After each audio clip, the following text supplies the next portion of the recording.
One of the things that you've been looking at more frequently at the Gates Foundation in the U.S. is poverty, and also you're looking increasingly at behavioral development and emotional maturity among kids as they grow up.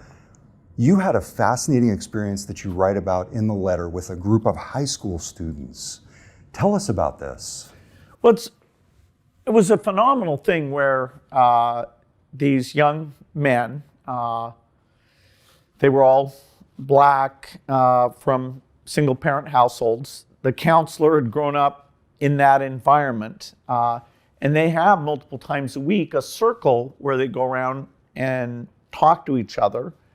And there's a real sense of camaraderie. You know, they introduce each other, what they're up to, and then they were asked to talk about anger.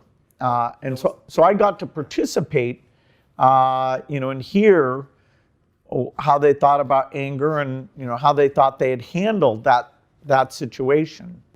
You're very introspective in the letter, and the group is called Becoming a Man. Or exactly, BAM. BAM. And I was struck that you said that the example you gave them of yourself getting angry was a meeting where you heard that the number of polio cases went up.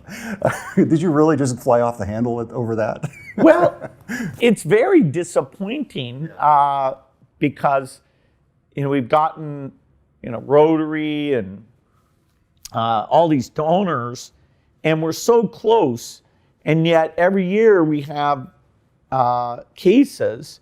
It's another year, it's a total of about $1 billion that's going into this. And it's, kind of a disappointment where people question, okay, can global health really get tough things done? Our biggest promise in Pakistan, Afghanistan, but yes, when I open an email that says there were more polio cases, I have to, deal with the huge disappointment.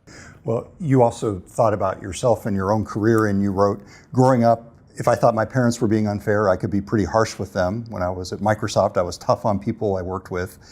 Some of it helped us be successful, but I'm sure some of it was over the top. So it was inspiring to see these young men in such tough circumstances working on this skill much earlier than I did. What did you learn from the experience, and especially given the overall discussion in society in the US, especially right now, about masculinity in the workplace and how that manifests itself? How did it change your perspective? Well, I was super impressed with how engaged the boys were. And it definitely made me feel like this type of intervention is very, very important.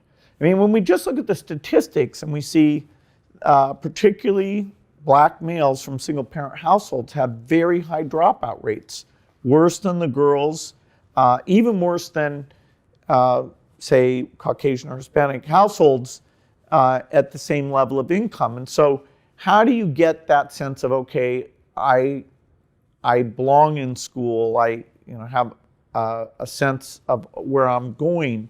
And these groups, by sitting and talking with these boys about the paths that are available to them, help them have a sense of support, somebody who's celebrating when they're doing well, somebody who can help out when they're not. It looks like something that should really be scaled up. And in the face of the fact that those statistics have not improved much, even as, okay, you teach math better, you improve the textbook, but you're not really getting to the core of the self-image of these students who are in a very tough environment. So the idea that, boy, we may need to add that, they definitely drew me in. So as we said, as part of the focus on poverty in the US, you're kind of spreading your wings as the Gates Foundation a little bit. Traditionally, the focus has been on global health and US education. Do you see this focus on poverty and also on emotional maturity among kids as sort of a third pillar, or does it simply fit into what you're already doing? Well, BAM is integrated into the Chicago school system. Right.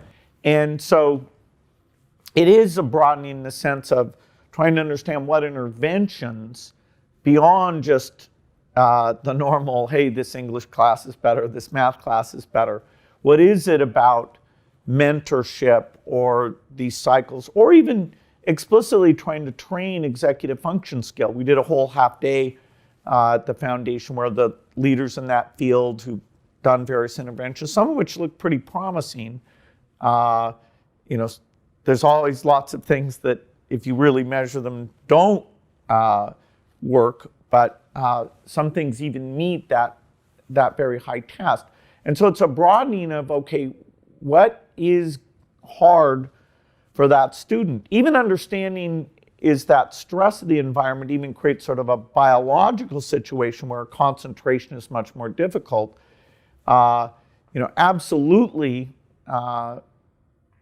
that is a factor. Now, coming up with an intervention that improves the executive function skill or offsets the kind of stressed mode that you're in if you live in a tough neighborhood, that is much harder.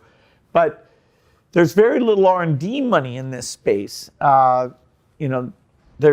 It's not like software or pharmaceuticals where 10-15% of the money gets spent on R&D. In education, society spends not even 0.1%. So it is a case where foundations might be able to come in, find the people with the best ideas, really prove which ones work. And so we're casting our net as wide as we can, or even our network of schools thing, which is our big new strategy that Bob Hughes runs for K through 12. Instead of us saying what the tactics are, where we had some great tactics like peer review, we're more letting the recipient come to us and say, okay, these are the tactics. And a lot of them are taking these interventions that are kind of non-academic skills. Hopefully in 5 years, this field will be a lot smarter because the underinvestment, is sad, and yet, maybe there's some really good things that'll now be discovered finally.